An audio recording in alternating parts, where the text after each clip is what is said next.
When you create a macro in Microsoft Excel, that macro can be seen and run by any procedure in any open workbook.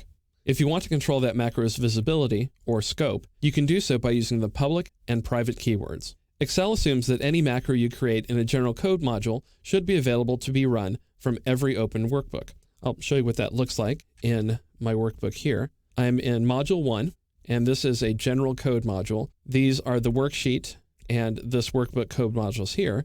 Down in the modules section, you will find what are called general code modules.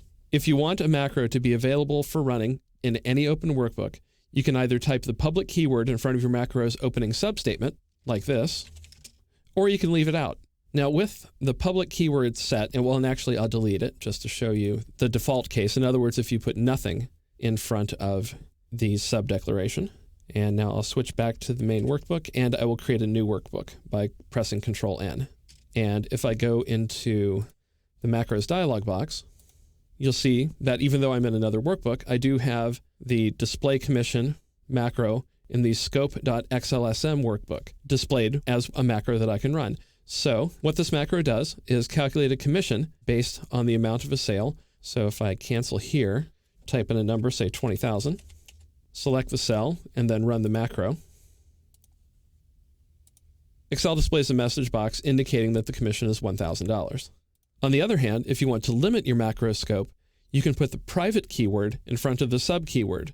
When you do, that macro is only visible within the workbook where it's stored. So I will switch back to the scope workbook and then Alt F11 to go back into my code module. And in front of the sub display commission line, I will type private. So now if I press Alt F11 to go back into the main workbook, and then I'll switch windows over to book 1, the new workbook I created. If I open the macros dialog box, you'll notice that the macro is no longer visible. By using the private keyword, I have limited that macro scope. So if I get rid of this workbook, and I don't need to save my changes, and Alt F11 to go back to the code, you can see that the private keyword did its job. I think it's a very good idea to make your subroutines private unless you have a very good reason not to. As an example of what can go wrong, suppose you have a macro that deletes the worksheet named Sheet 1, which is an action you can't undo by pressing Ctrl-Z or clicking the undo button. If you build a macro and expect that Sheet 1 can be deleted at any time, you won't have any unpleasant surprises. However, if a colleague opens another workbook with important data on Sheet 1 and permanently removes it from their workbook by accident, you might have to spend hours redoing your work. Some Excel experts argue that you should make every macro private, so that it can only be run within the workbook where it's stored. I don't go quite that far.